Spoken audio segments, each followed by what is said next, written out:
Selamat pagi pemirsa, apa kabar Anda di pagi hari ini? Senang sekali saya Graciela Taime dapat menjumpai Anda dalam Berita Papua. Sejumlah berita menarik dan teraktual telah dirangkum tim redaksi kami. Berikut 3 berita utama hari ini.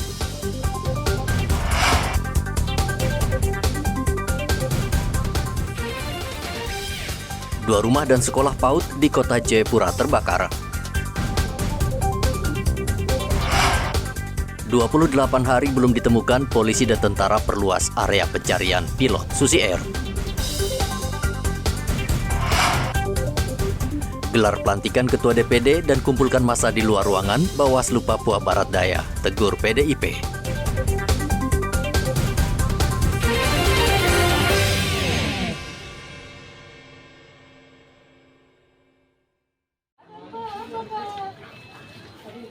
Kebakaran melanda 2 rumah dan sekolah di Kelurahan Ardipura, Distrik Jayapura Selatan, Kota Jayapura, Ahad kemarin.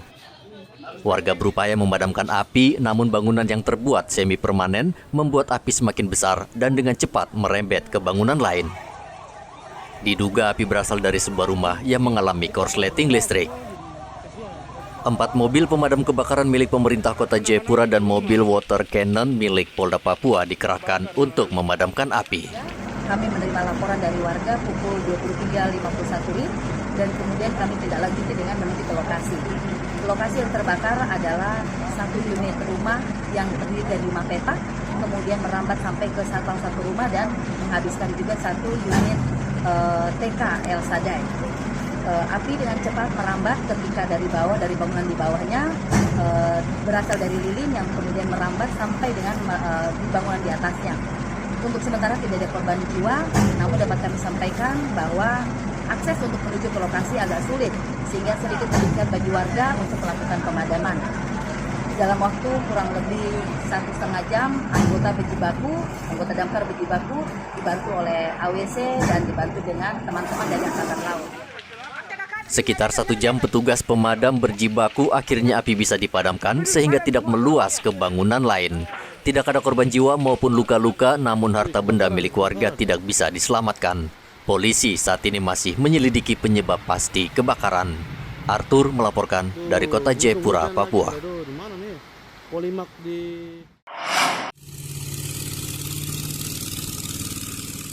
Basarnas Manokwari akhirnya menghentikan pencarian terhadap korban kecelakaan ekskavator dan perahu cepat di Sungai Wariori, Manokwari, Papua Barat. Dalam sepekan, tim SAR melakukan pencarian terhadap Ronald Supit, Andi Siregar, dan Putri Salsabila, namun hasilnya tetap nihil. Tim SAR telah menyelusuri aliran sungai hingga 70 km jauhnya menggunakan perahu karet, bahkan berjalan kaki. Sesuai dengan rencana operasi, kita mengerahkan 2 buah longboat. Longboat yang pertama, kita melaksanakan pencarian di sungai sebelah kanan ke arah hulu dengan jarak kurang lebih 7 km. Kemudian longboat yang kedua kita kerahkan di samping kanan sungai menuju arah ke hulu juga dengan jarak kurang lebih 7 km. Satu tim yang lain itu kita menyusuri sungai dari kanan sungai menuju ke hilir sepanjang 10 km. Begitu juga dengan tim yang kedua untuk menyusuri sungai di sebelah kiri sungai dengan pala hilir sejauh 10 km. Sampai saat ini, sore ini hasil nihil ya, kita tidak menemukan korban. Untuk selanjutnya kami telah berkoordinasi dengan keluarga korban dengan seluruh tim yang terlibat. Kita putuskan untuk pencarian hari ke-7 ini kita tutup. Sebelumnya, Putri Salsabila, bocah berusia 5 tahun, ikut dalam rombongan pekerja tambang emas ilegal yang mengalami musibah saat ekskavator yang mereka tumpangi terperosok ke dalam bendungan. Kejadian tersebut menyebabkan 2 orang meninggal dunia. Sedangkan Ronald Supit dan Andi bersama 4 orang pekerja tambang juga mengalami musibah saat pulang dari lokasi tambang ilegal. Perahu yang mereka tumpangi terbalik dan korban terseret arus. Edi Musahidin melaporkan dari Manokwari, Papua Barat. TNI Polri memperluas pencarian pilot pesawat Susi Air Kapten Philip Mark Mertens yang disandera kelompok kriminal bersenjata KKB pimpinan Egyanus Kogoya. Menurut Kepala Operasi Damai Kartens Kombes Faisal Ramadhani, tim gabungan saat ini memperluas pencarian di 2 kabupaten, yakni Kabupaten Duga dan Lanijaya. Pencarian juga tidak mengenal ada batas waktu demi untuk menyelamatkan warga negara Selandia Baru tersebut. Satgas Damai Kartens juga melakukan pendekatan dengan meminta bantuan tokoh masyarakat dan tokoh adat untuk melakukan perundingan dengan KKB. Sampai sekarang memang berbagai usaha sudah kita lakukan, baik itu kegiatan yang sifatnya soft approach, kita juga melakukan negosiasi bersama tokoh-tokoh masyarakat, tokoh adat juga kita dibantu, baik itu juga unsur pemerintahan, kita juga dibantu. Kan tetapi memang dalam hal ini kita masih berusaha walaupun hasilnya memang belum maksimal. Dan dalam hal ini juga kita sampaikan kita juga melakukan penjejakan terhadap keberadaan kelompok dari Egyanus Kogoya. Pada prinsipnya kita akan terus melakukan pencarian, kita akan terus melakukan usaha untuk terus melakukan pencarian penyelamatan terhadap pilot Susi Air tersebut. Jadi sampai sekarang belum ada batas waktu. Untuk titik koordinatnya gimana Pak? Memang sekarang ini usaha kita sudah kita perluas di 2 kabupaten. Hingga kini Polri dan TNI masih tetap memberikan waktu kepada pemerintah Kabupaten Duga untuk terus bernegosiasi dan melakukan pendekatan kepada KKB agar mau menyerahkan pilot Susi Air. Sudah hampir sebulan KKB menyandera pilot Susi Air dan kelompok separatis bersedia membebaskan sang pilot. Dengan syarat pemerintah memberikan senjata dan amunisi, namun permintaan tersebut ditolak. Dari Mimika, Papua Tengah, Igobat Momolin melaporkan.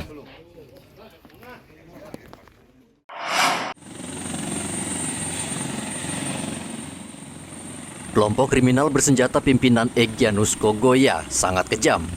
Menurut catatan Polda Papua, sejak tahun 2017, kelompok separatis atau KKB pimpinan Egyanus Kogoya di wilayah pegunungan Papua telah membunuh 52 orang.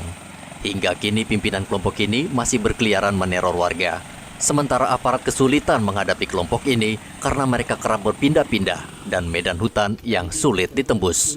Menurut Kombes Faisal, Kepala Operasi Damai Kartens, KKB pimpinan Egyanus tidak hanya membunuh anggota TNI Polri, namun juga menghabisi nyawa seorang anak kepala suku. Tindakan membabi buta tersebut menurut Faisal sudah kelewatan dan mengganggu keamanan warga di wilayah pegunungan Papua. Ada beberapa hal yang kita dapatkan. Yang pertama bahwa selama mereka melakukan pelarian, termasuk juga penyanderaan terhadap pilot, ada beberapa kejahatan yang juga dilakukan oleh kelompok Egyanus Kogoya. Salah satunya adalah melakukan pembunuhan terhadap anak salah satu kepala kampung di salah satu kampung di distrik Kuyawage, di mana kepala kampung tersebut atas nama ST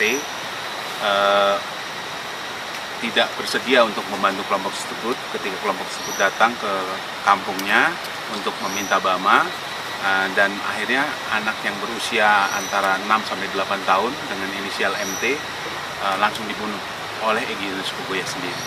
Nah, ini menunjukkan kekejaman dari kelompok tersebut, dan kami terus bertekad untuk berusaha untuk bisa mendapatkan, menemukan dan menyelamatkan pilot Philip Mark tersebut. Saat ini KKB pimpinan Egyanus Kogoya masih menyandera pilot Susi Air Philip Mark Mertens. Langkah ini dinilai banyak pihak justru merugikan KKB karena menyeret warga negara asing dalam pusaran konflik di Papua. Dari Mimika, Papua Tengah, Igobat Momolin melaporkan.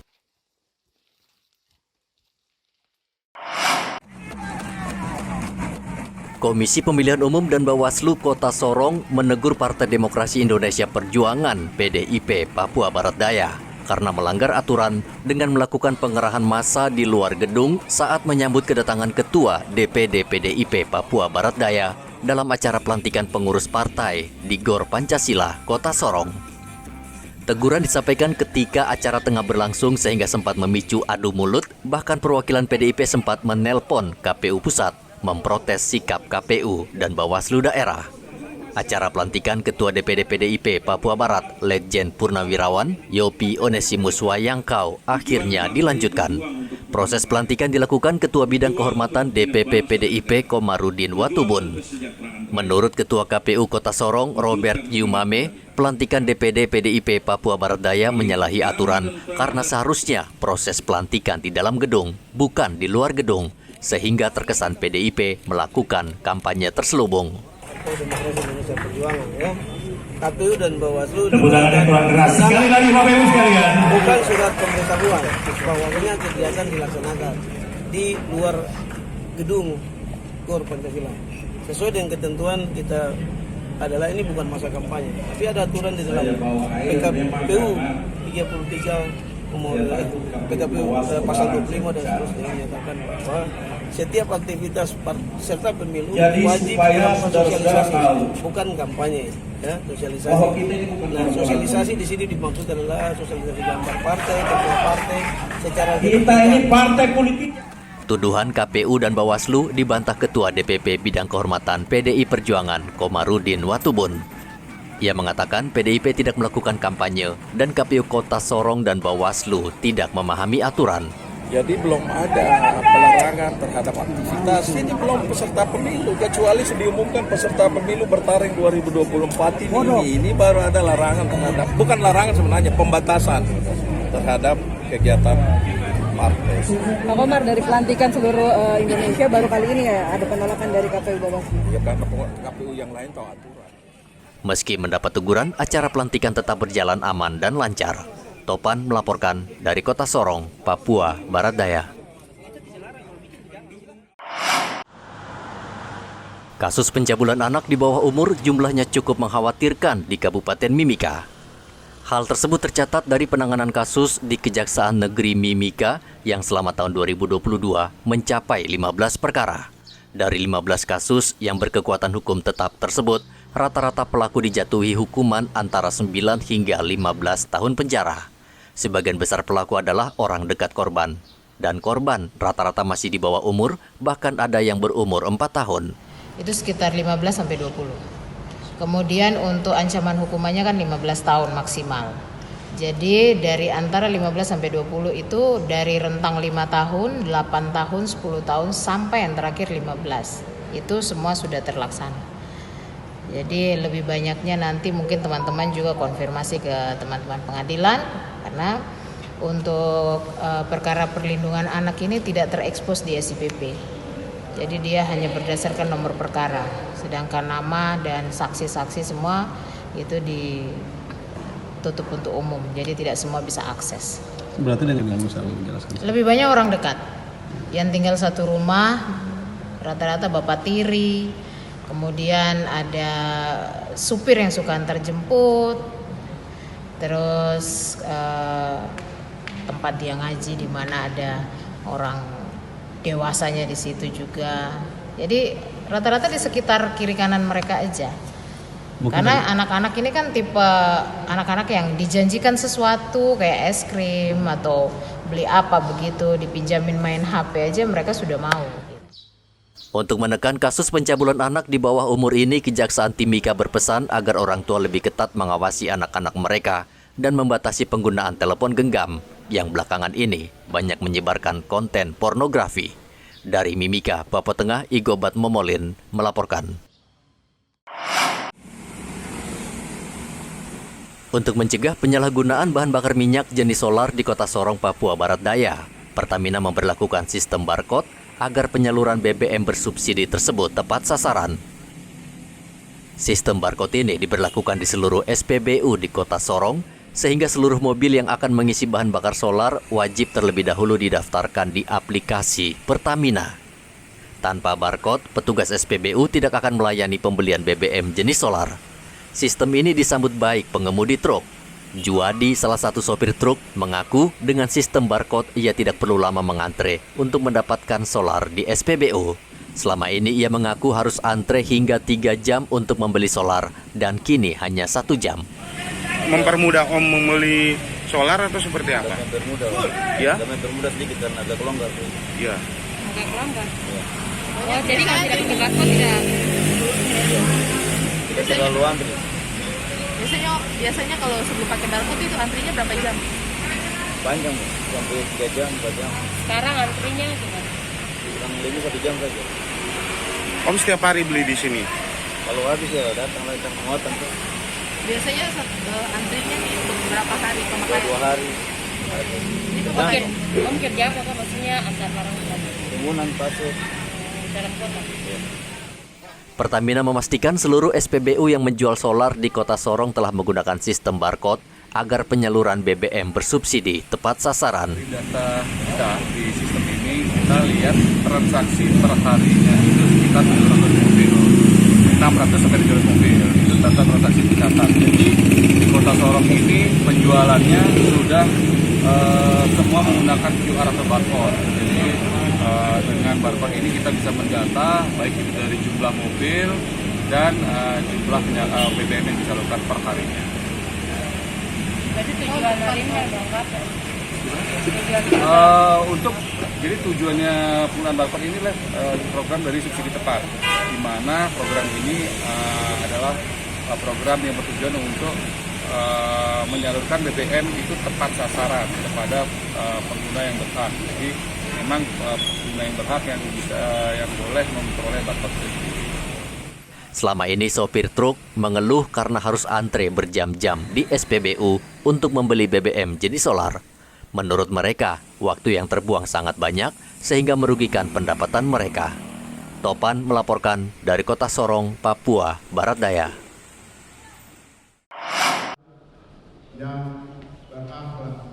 Untuk membangun keseragaman budaya kerja aparatur sipil negara, pemerintah Kota Jayapura meluncurkan Core Values atau nilai-nilai dasar yang harus dipegang ASN agar bertanggung jawab, berakhlak, kompeten, dan loyal dalam melayani masyarakat. Acara dilangsungkan Senin kemarin di halaman kantor Wali Kota Jayapura. Pencanangan tersebut ditandai dengan penekanan tombol sirene oleh penjabat Wali Kota Jayapura Frans PK, serta penyerahan banner kepada seluruh dinas di lingkungan kerja Kota Jayapura. Menurut Frans PK, ASN di Kota Jayapura harus memiliki integritas untuk melayani masyarakat, sehingga kepercayaan masyarakat kepada pemerintah semakin baik. Berakhlak itu dengan ada umumnya, jadi bisa tambahkan sedikit di situ. Ya, tentu kita ingin supaya ASN di pemerintah Kota Jayapura menjadi ASN yang berakhlak, memiliki integritas, kepribadian untuk melayani secara jujur, secara benar, transparan, dan juga akuntabel. Mudah, cepat, dan juga tentu gratis ya. Ada pelayanan yang gratis maka gratis. Nah, kalau itu bisa dilakukan oleh pemerintah atau aparatur sipil negara di pemerintah Kota Jayapura, maka akan memberikan dampak bagi kesejahteraan masyarakat di kota ini. Pemerintah Kota Jayapura akan terus mendorong terciptanya pemerintahan yang dinamis melalui percepatan reformasi birokrasi agar bisa melayani masyarakat dengan cepat dan profesional. Dari Kota Jayapura, Papua, Hendra melaporkan.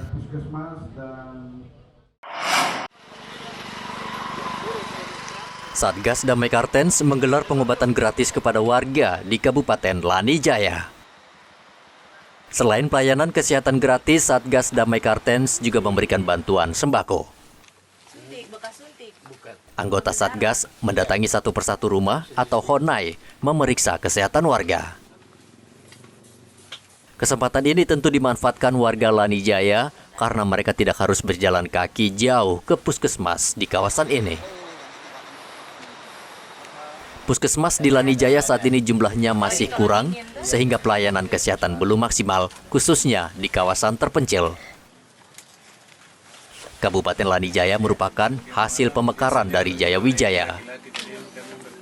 Kawasan berlembah dan bisa ditempuh melalui darat selama 2 jam dari Wamena. Penduduk di kabupaten ini hidup dari bertani dan bercocok tanam. Dari Lani Jaya, Papua Pegunungan, Igobat Memolin melaporkan.